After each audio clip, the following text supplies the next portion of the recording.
The Galactic Council had always seen itself as the ultimate authority in the galaxy.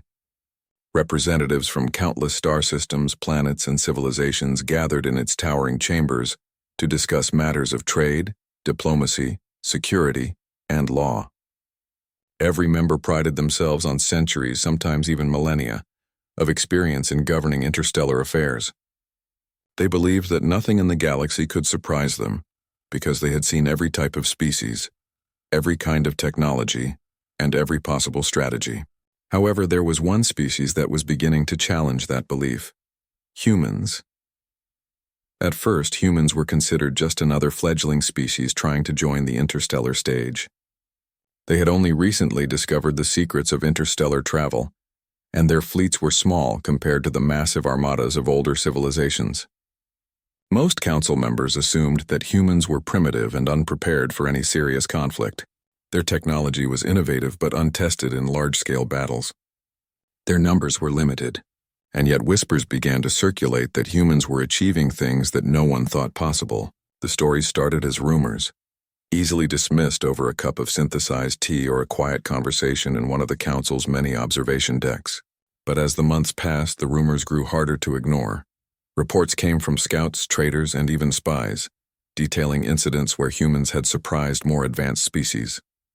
On several occasions, small groups of human soldiers had managed to outmaneuver entire fleets, capturing strategic points with precision and efficiency that seemed almost impossible.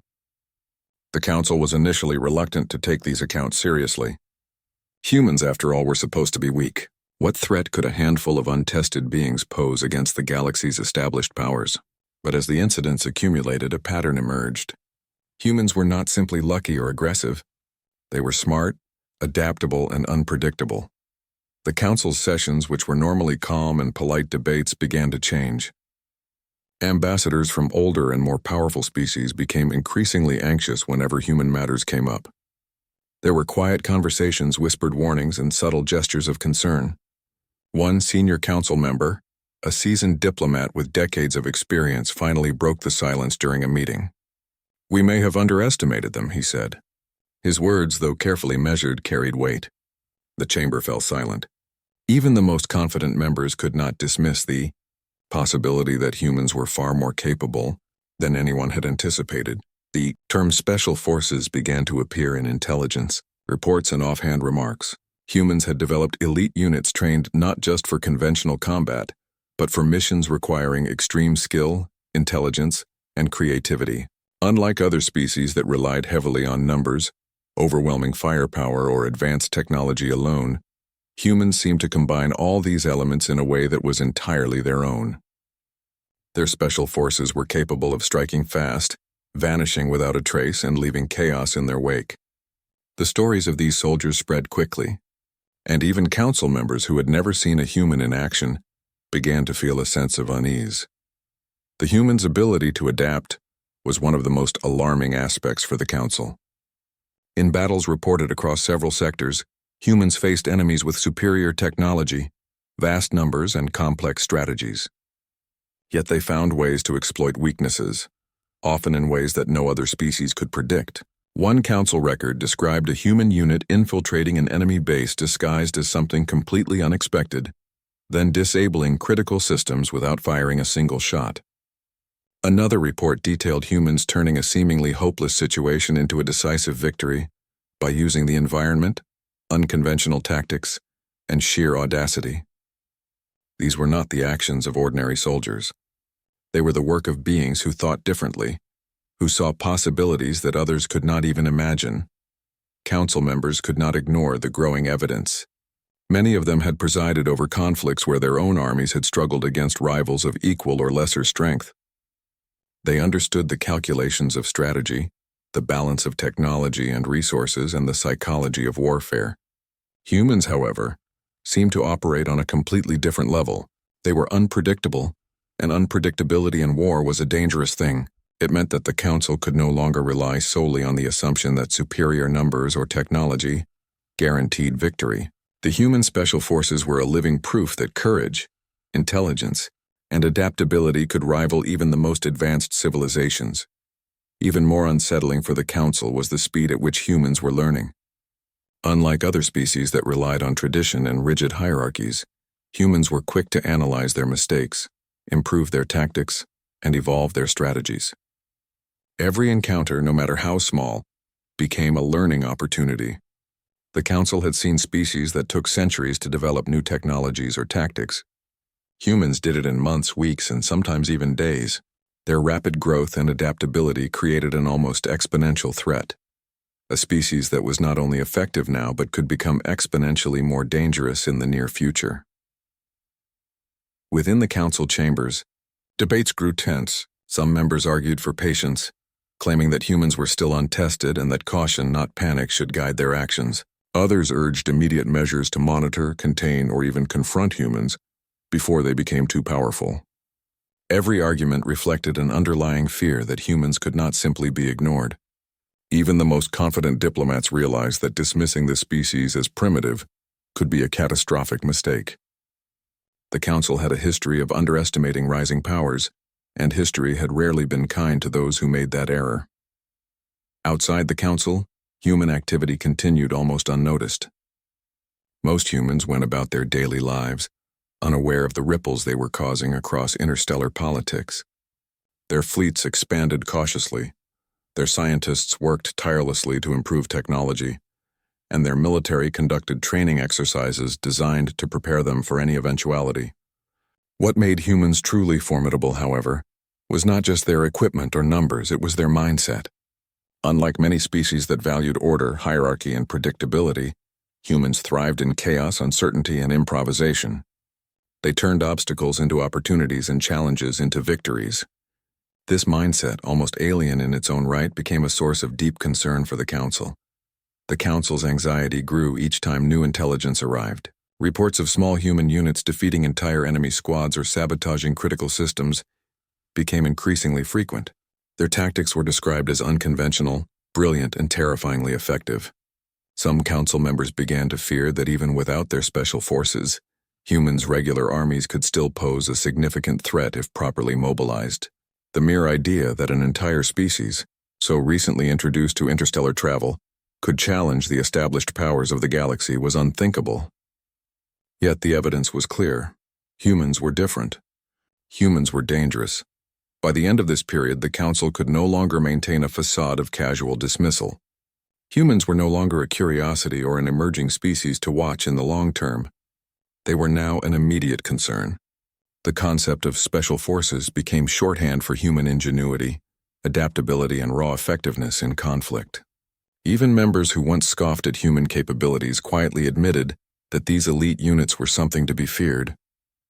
Rumors circulated that if these units were deployed en masse, or if humans coordinated large-scale operations, the galaxy could witness outcomes no one had ever anticipated. For the Council, it was a chilling realization. All their planning, all their calculations, all their centuries of experience, none of it could fully prepare them for a species that fought in ways that defied convention. And yet they could not afford to underestimate humans either. The more the Council debated, the clearer it became that this was not merely about military power. It was about understanding an entirely new way of thinking. Humans, in their unassuming and unpredictable ways, were rewriting the rules of what it meant to be powerful in the galaxy. This was the beginning of a new era of tension. The Galactic Council, once confident in its supremacy and the predictability of its order, now faced a species that challenged every assumption they had ever made. The story of humans' rise and the terror inspired by their special forces was only just beginning.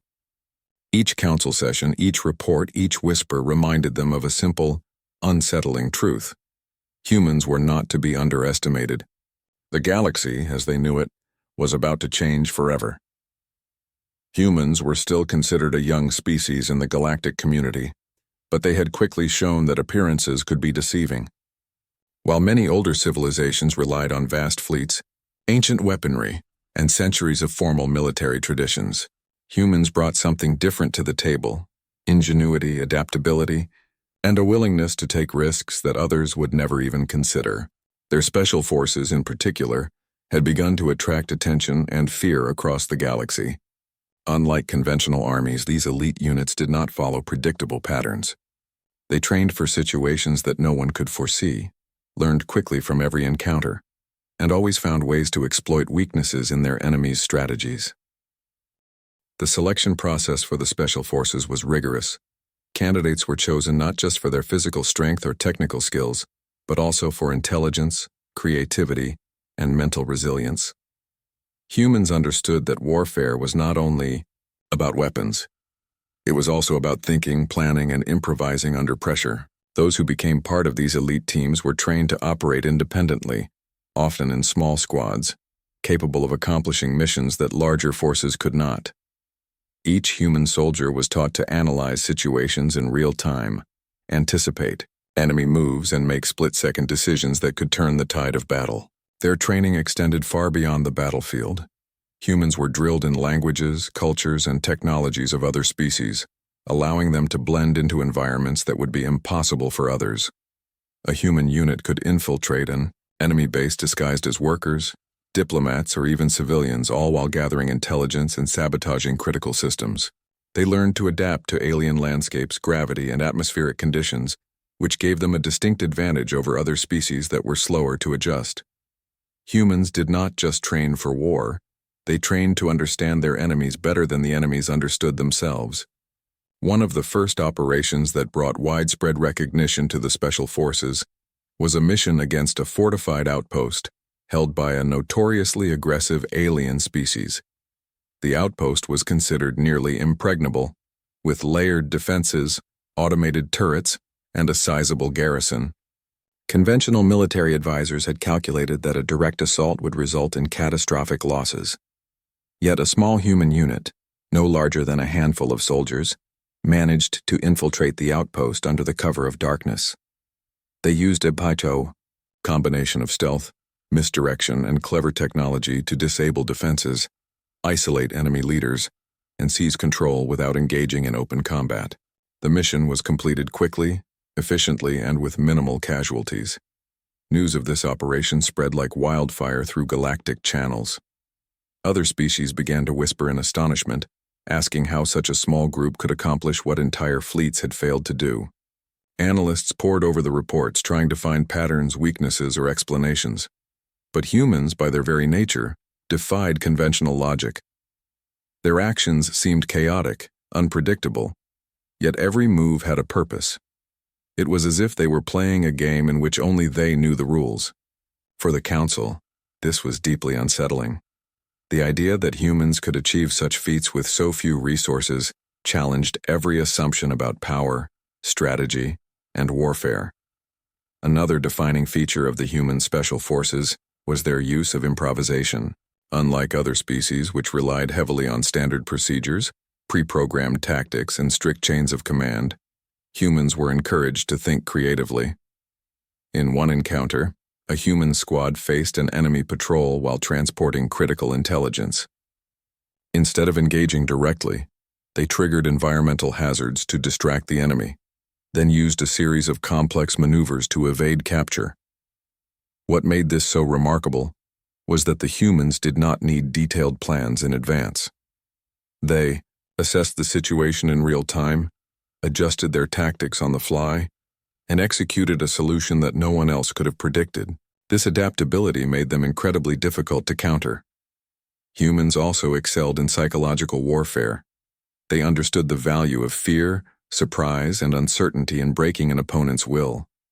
Their operations were often designed to create confusion, disrupt communication, and sow doubt among enemy forces. Stories began to circulate of human units appearing suddenly where no one expected them, striking critical targets, and disappearing before retaliation could be organized. Entire alien squads began to hesitate, second-guessing their own strategies, simply because humans had demonstrated that conventional rules no longer applied. The psychological impact of humans' presence often exceeded the physical damage they caused, making them even more feared across multiple star systems. Technology was another area where human special forces stood out. While they did not always possess the most advanced weapons, they had a remarkable ability to adapt and repurpose available technology. Humans could take enemy devices, reverse engineer them, and use them in ways that the original creators never intended. They combined electronics, computing, and mechanical engineering with field creativity, turning even simple tools into powerful instruments of warfare.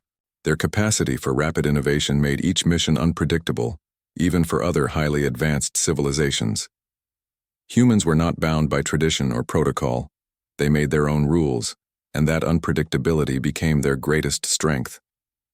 The Council, observing these developments, began to realize that humans' reputation was growing not because of raw power, but because of their efficiency and ingenuity. Small numbers, clever tactics, and relentless determination allowed humans to punch far above their weight. Each successful mission by the Special Forces created ripple effects. Other species reconsidered their assumptions, revised strategies, and sometimes even avoided confrontation entirely, fearing the consequences of underestimating humans.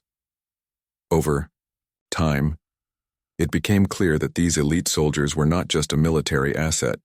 They were a symbol of human resilience and resourcefulness, a living reminder that the species could achieve what others thought impossible. Stories of the Special Forces reached the Council not only through official channels, but also via rumors, intercepted communications, and first-hand accounts from terrified alien witnesses. They told of small squads taking out heavily guarded installations, rescuing captured humans from behind enemy lines, or sabotaging critical infrastructure without leaving a trace. Each report emphasized the same theme. Humans did not fight like anyone else. They were clever, unpredictable, and highly effective. Even species that considered themselves superior in numbers and technology began to hesitate, realizing that conventional strategies were often useless against human ingenuity. Humans' ability to work as a team was another distinguishing factor. While many species relied on rigid hierarchies, human squads operated with a remarkable degree of coordination, trust, and mutual understanding. Each member knew their role, but they were also trained to adapt if circumstances changed. Decisions were made quickly and often collaboratively, allowing humans to react instantly to unforeseen threats. This combination of discipline, flexibility, and initiative created units that could operate in ways no other species could replicate. A human squad was not just a fighting force. It was a problem-solving machine capable of overcoming challenges that would paralyze others. As the reputation of human special forces grew, even the Council members who had once dismissed them as insignificant began to feel uneasy. The idea that a species so recently capable of interstellar travel could produce such highly effective units challenged their fundamental understanding of galactic power dynamics. Discussions shifted from mere curiosity to cautious respect, and in some cases, fear. Humans were no longer an experiment. They were a serious force, capable of altering the balance of power across multiple sectors. By the end of this period, the human special forces had achieved something extraordinary. They had not only proven their effectiveness, but also forced the galaxy to acknowledge that humans were different. They were adaptable, intelligent, and unpredictable in ways that made even the most experienced Council members wary. Their missions were no longer isolated incidents. They were a clear signal that humans could not be underestimated.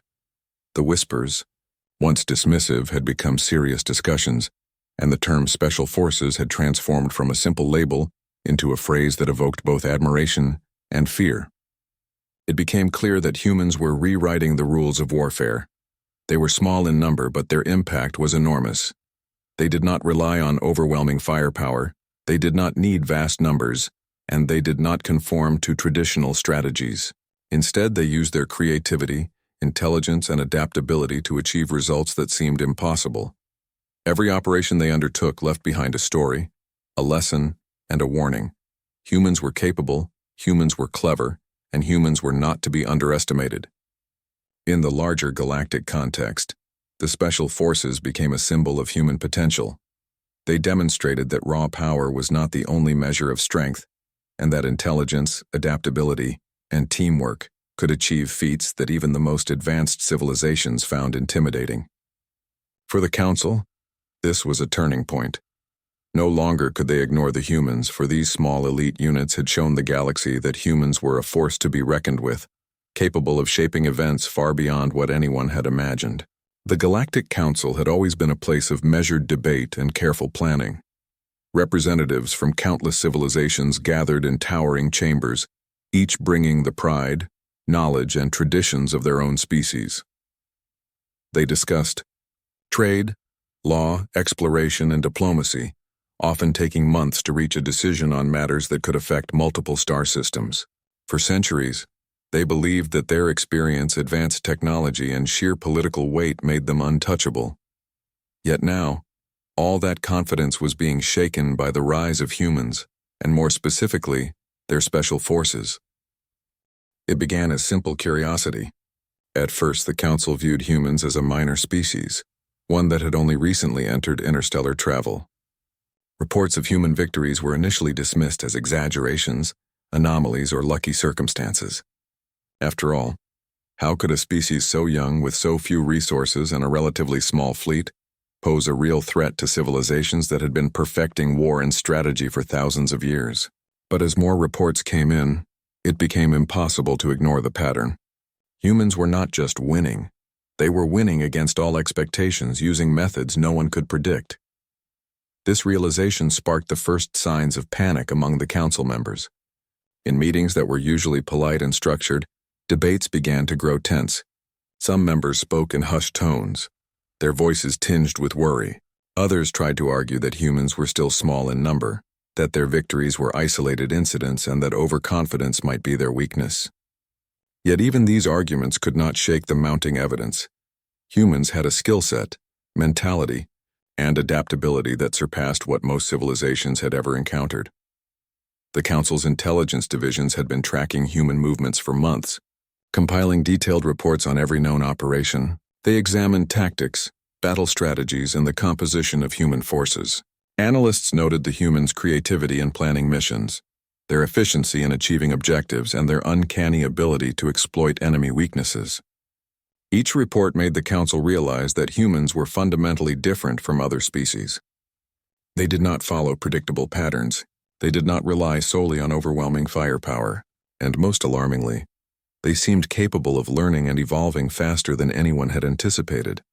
It was not just the special forces that concerned the Council. The potential of humans' regular army was equally alarming.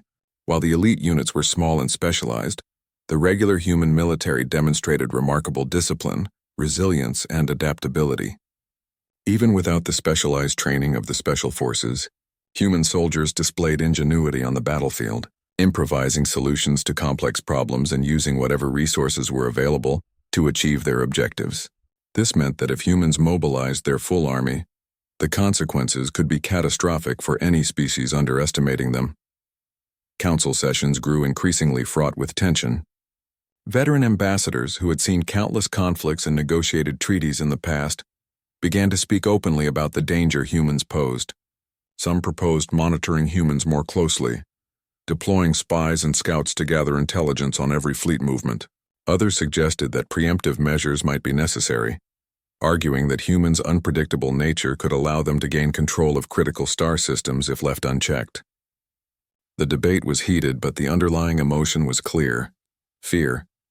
Humans had proven that they could operate in ways the Council could not anticipate, and that uncertainty was deeply threatening. One of the most concerning aspects for the Council was the psychological impact of human successes. Reports consistently described enemy species hesitating, panicking, or even surrendering when faced with human operations. Entire fleets had been stalled or destroyed not because humans had greater numbers, but because humans had disrupted their command structures, created confusion, and exploited vulnerabilities that others had overlooked. This ability to influence opponents' behavior without necessarily engaging in direct combat was unprecedented.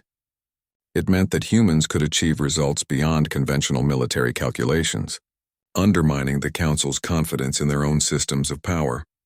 As debates continued, Council members realized that humans' reputation was spreading faster than any official communication could account for. Stories of human victories reached distant star systems, inspiring fear and awe alike.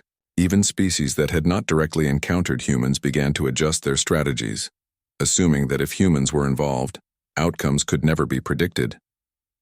The Council understood that this growing reputation was a strategic advantage for humans, amplifying their influence without the need for massive fleets or formal diplomacy. Humans were not only effective fighters, they were shaping perceptions across the galaxy. Internal disagreements within the council became more pronounced. Some argued for cautious diplomacy, emphasizing that humans, while dangerous, were still young and might be swayed through negotiation or trade. Others insisted that only decisive action could prevent humans from gaining a strategic advantage. Each side cited past conflicts as evidence, but the fundamental problem was that humans did not operate like other species. They were unpredictable, adaptable, and capable of turning even dire situations into victories. Conventional wisdom no longer applied, leaving council members unsure how to respond. In private sessions, the council's most senior members voiced fears they would never admit in public. If humans continued to grow in strength and reputation, they could upset the balance of power across multiple sectors. A full-scale mobilization of the human military could challenge entire coalitions of species, and even the galaxy's most technologically advanced fleets might struggle against such unpredictability. The idea that a single species, relatively new to the interstellar stage, could disrupt centuries of established order was both alarming and unprecedented. Despite the fear, some members were also fascinated by humans' capabilities. Their successes raised questions about strategy, adaptability, and intelligence in warfare. Analysts noted that humans relied not only on physical strength or technology, but also on creative problem-solving, rapid decision-making, and teamwork under pressure. Each mission conducted by the Special Forces was a case study in ingenuity. Even when humans faced superior numbers or advanced weaponry, they found unconventional solutions that allowed them to succeed. It was as if they approached every challenge as a puzzle to be solved, rather than a battle to be fought in a predictable manner.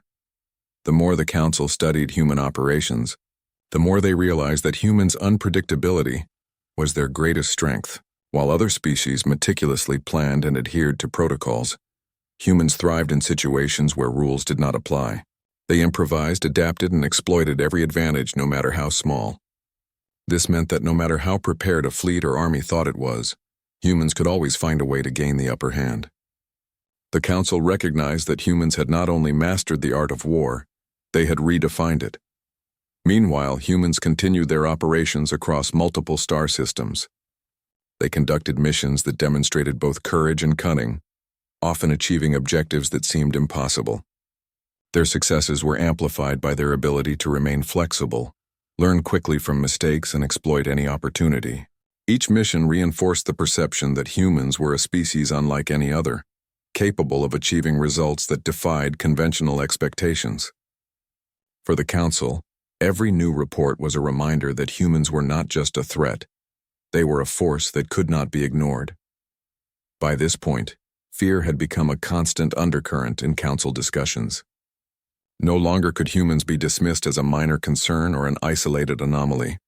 Their special forces had proven that even small numbers could achieve extraordinary results, and their regular military demonstrated that the species had the potential to challenge entire coalitions.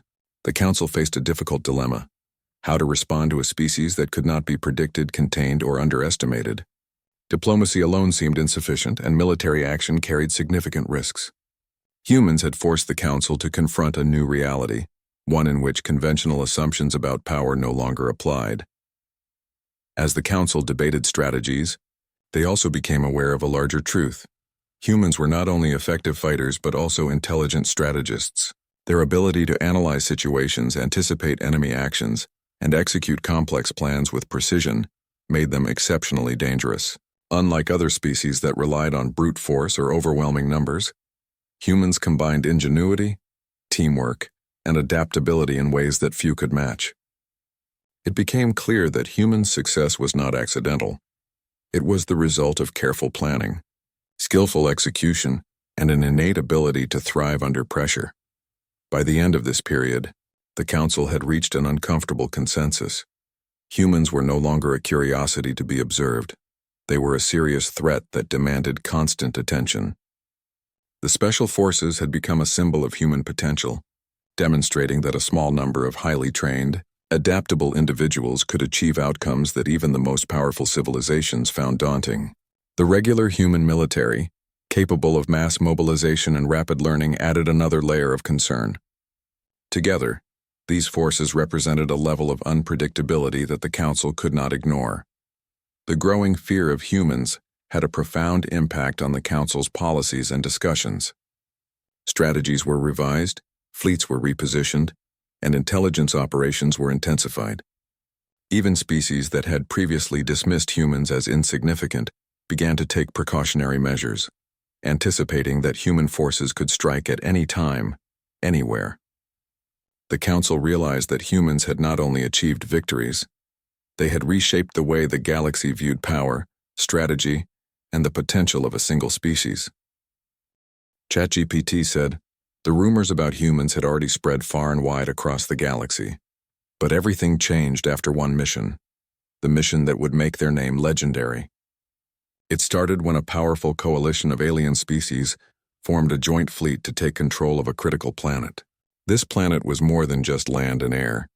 It was the center of several major trade routes, a location so valuable that whoever held it could control commerce, energy, and communications in half the galaxy.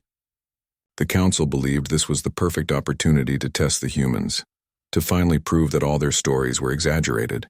After all, the Coalition had advanced fleets, superior weapons, and decades of combat experience. By their calculation, humans didn't stand a chance. But humans didn't think like everyone else. They didn't measure success by numbers or technology. They measured it by strategy, creativity, and adaptability. The moment Earth received word that the planet was under siege, the decision was made. They would send a small team of special forces. It was a bold move. Some even said suicidal, but that was exactly what made it so terrifying. Humans often took risks that no other species dared to take, and more often than not, those risks paid off. The human special forces were deployed quietly, without the massive fleets that other species used to announce their presence. They traveled under the radar, using stealth ships that blended with the planet's background radiation. The aliens on the planet never saw them coming. They assumed that humans, if they came at all, would arrive with a fleet, loud, obvious, and easy to track. But the special forces preferred silence. They operated like shadows, unseen but always watching. When they finally landed, the situation looked hopeless. The Coalition had fortified every strategic point, from orbital defenses to ground installations. Automated drones patrolled the skies, and massive energy shields protected command centers. The alien generals were confident. They believed that their technology made them untouchable, but what they didn't realize was that humans thrived in impossible situations. To them, overwhelming odds weren't a reason to retreat. They were a challenge to overcome. The first step of the operation was to gather information. The special forces spread across the terrain, studying enemy patrol routes, communication patterns, and supply chains. They moved like ghosts, striking only when necessary. In one instance, a small human unit infiltrated a drone control facility, disabling hundreds of drones with nothing but improvised tools and clever programming. The aliens didn't even realize what had happened until their sky patrols began crashing into each other. By then, the humans had already disappeared. As the days passed, the special forces began to dismantle the Coalition's command structure piece by piece. They didn't attack directly. They attacked the systems that kept the army functioning. They sabotaged power grids, jammed communications, and created false transmissions that made the aliens turn on each other. Panic began to spread through the enemy ranks. Some soldiers thought they were being betrayed from within. Others believed there was a hidden army among them. In truth, it was only a handful of humans using strategy, deception, and perfect timing. The most incredible part was how humans coordinated these moves. They didn't rely on a central command giving orders from far away. Each squad acted independently, but every action fit perfectly into a larger plan. When one team disabled the communication towers, another launched a diversionary strike miles away. When the enemy rushed to defend one side, humans silently slipped through the other. It was a masterpiece of timing and intelligence, something even the Council's most advanced AI systems struggled to replicate. The alien coalition soon realized that they were not facing a conventional army. The humans didn't follow the expected sequence of attack, defense, and retreat. Instead, they created chaos, and then used that chaos as a weapon. The coalition tried to regroup, but their commanders kept losing contact with their troops. Supply lines vanished overnight. Entire platoons went missing, and vital information was tampered with. The humans had turned the enemy's strength, its size and complexity, into its greatest weakness. One particular event became famous in military history. A human squad infiltrated the Coalition's main headquarters disguised as engineers from one of the allied species. They spoke in fluent alien dialects, used stolen identification codes, and entered without suspicion. Inside, they planted small, invisible devices that disrupted communication and triggered false security alarms. Within hours, the entire base descended into confusion. Soldiers ran in every direction. Alarms blared continuously, and officers issued contradictory orders. Meanwhile, the humans quietly slipped out, leaving the enemy in total disarray. When the Coalition finally realized what was happening, it was too late. The Special Forces had already begun the final stage of their operation. They coordinated precision airstrikes that targeted only the most critical points: command centers, fuel depots, and weapon caches. Every strike was executed with perfect accuracy. Observers later described it as if the humans had read the entire battlefield like an open book. Even when outnumbered, they struck exactly where it hurt most. The alien fleets orbiting the planet tried to respond, but even they weren't safe. Somehow, humans managed to infiltrate their systems as well, spreading misinformation through their communication networks. One fleet was tricked into believing that the others had turned against them, sparking internal skirmishes that further weakened the Coalition. Within a few days, what had started as a united invasion force had turned into complete chaos. When the dust finally settled, the Coalition's armies were either destroyed or retreating. The planet, once thought to be lost, was secured, and not by overwhelming force, but by a small group of humans who had outsmarted and outmaneuvered every enemy they faced. What shocked the galaxy even more was the scale of the victory. The human losses were minimal, yet the enemy forces numbered in the thousands. It was a victory so stunning that even the Council couldn't find words to describe it. Observers from neutral worlds reported the aftermath to the Council chambers. They described how the human soldiers walked calmly through the battlefield, coordinating evacuation efforts and assisting the wounded, including alien survivors. This act of mercy only deepened the mystery of humanity. How could a species capable of such destruction also show such compassion? The Council didn't know whether to fear or admire them.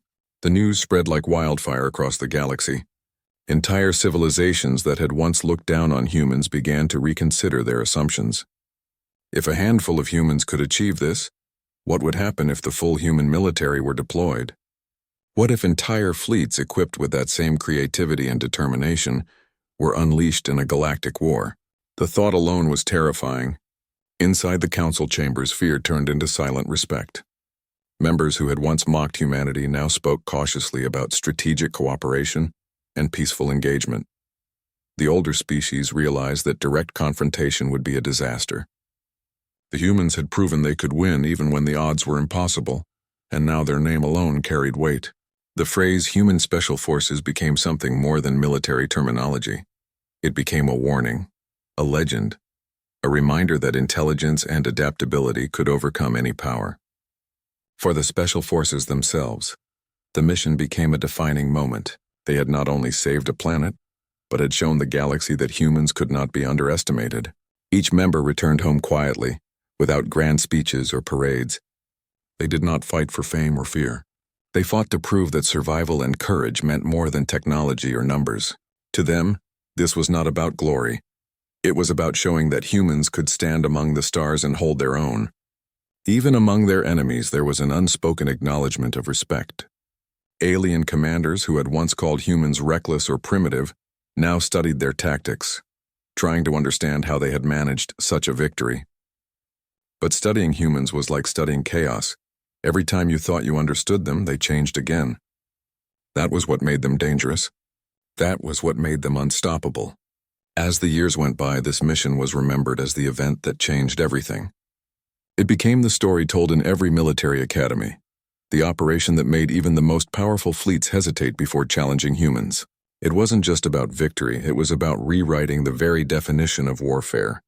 Humans had proven that wars were not only won with weapons, but with minds, with courage, and with the ability to adapt faster than anyone else. For the Galactic Council, this was the moment of realization. They had underestimated humans for too long. The Special Forces had done the impossible, and now even the Council's most powerful species understood that the balance of power had shifted forever. From that day onward, no one dared to call humans weak. They were unpredictable, unstoppable, and above all, united by a determination that no other species could match. And so the galaxy learned a truth it would never forget.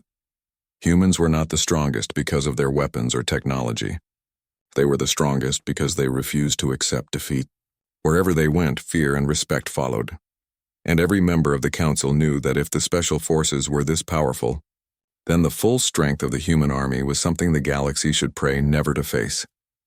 After the great battle that changed everything, the galaxy was never the same again. The story of the human special forces spread like fire through every world, every star system, and every council hall. In the beginning, no one could believe it. How could a small group of humans defeat an army so huge, so powerful, and so well equipped? The numbers didn't make sense. The council members demanded proof, recordings, reports, eyewitness accounts, but every piece of evidence told the same unbelievable story. Humans had done it. They had outsmarted, outmaneuvered, and completely destroyed one of the most feared coalitions in galactic history. For the humans, it was a victory earned through blood, skill, and sheer willpower. But for the council and the rest of the galaxy, it was something much deeper. It was a warning. If the humans could win under such impossible odds, what could they do if they truly decided to go to war? It was a question that made even the bravest species uneasy. Every military leader in the galaxy started to study the recordings of that battle, trying to understand how humans thought, how they moved, and how they fought. But they all reached the same conclusion. Humans were unpredictable. No pattern could explain them. No formula could describe their decisions. They were chaos in motion, and that chaos was powerful. Within the Galactic Council, fear began to grow silently. During meetings, members chose their words carefully whenever the topic of humans came up. Some tried to speak kindly of them, calling them a young but talented species. Others whispered in private, calling them a sleeping beast. The memory of what they had seen was enough to make them cautious.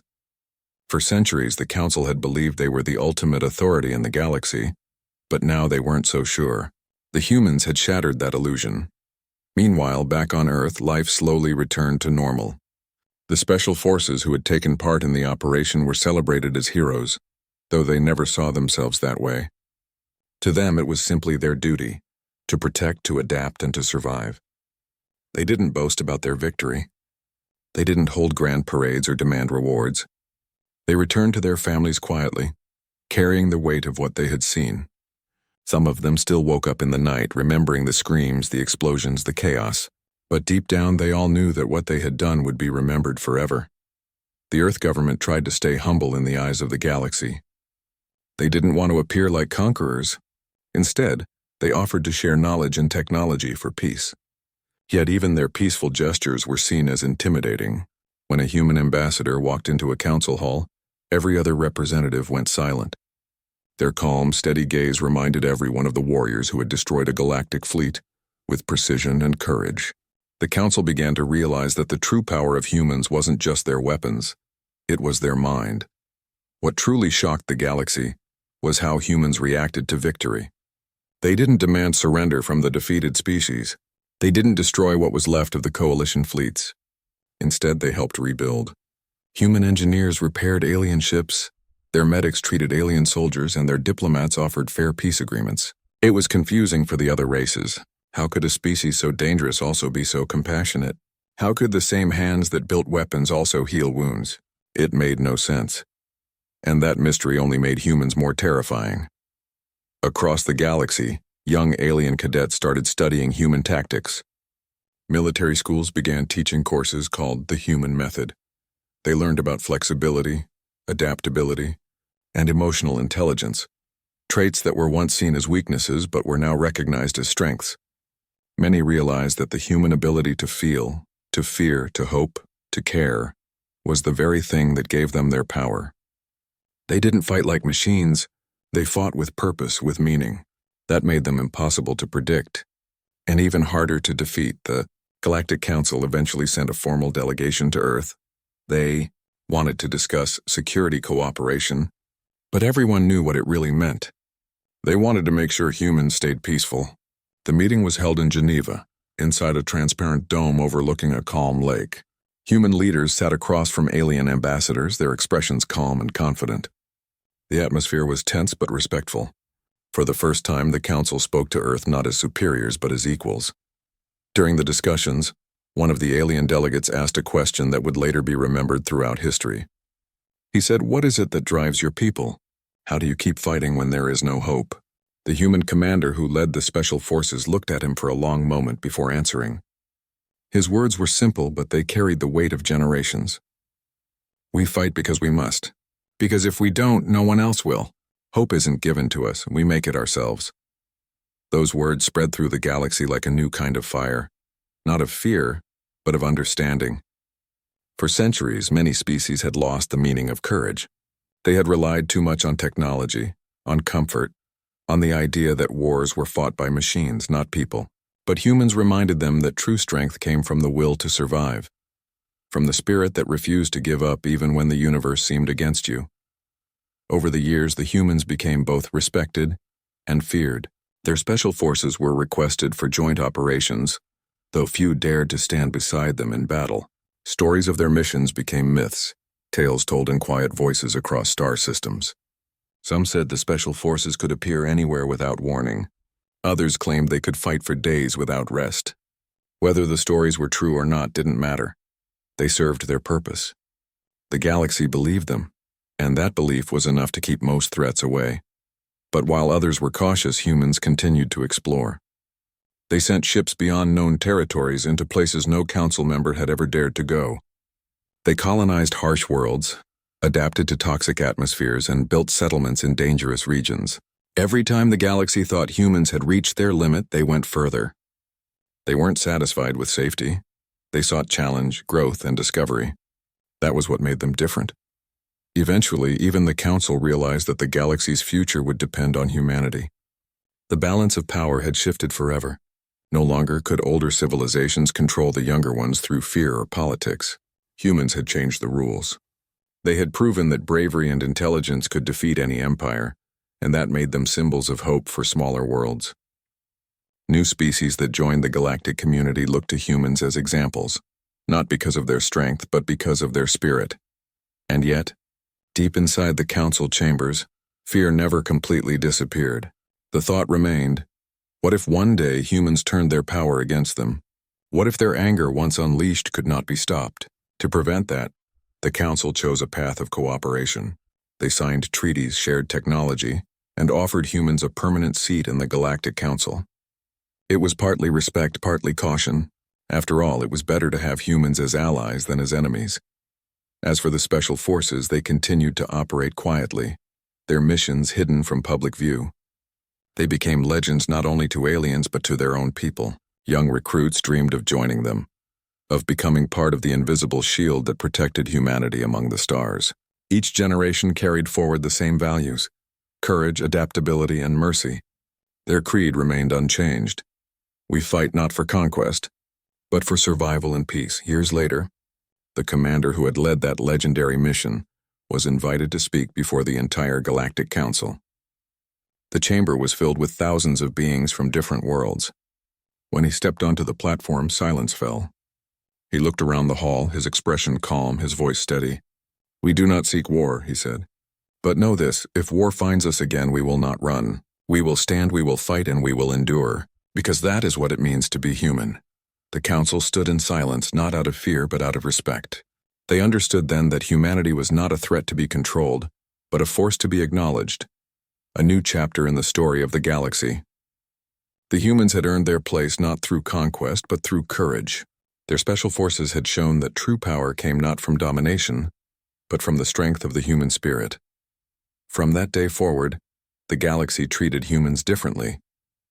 They were no longer the newcomers from a small blue planet. They were guardians, explorers, and warriors of honor. Their name carried weight, their presence brought reassurance, and their history became a lesson for all civilizations. The special forces remained the silent protectors of peace, watching from the shadows, ready to rise whenever danger threatened the stars again. And so, in the grand halls of the Galactic Council, where once there had been arrogance and doubt, there was now respect. The humans had done what no one thought possible. They had turned fear into admiration and war into understanding.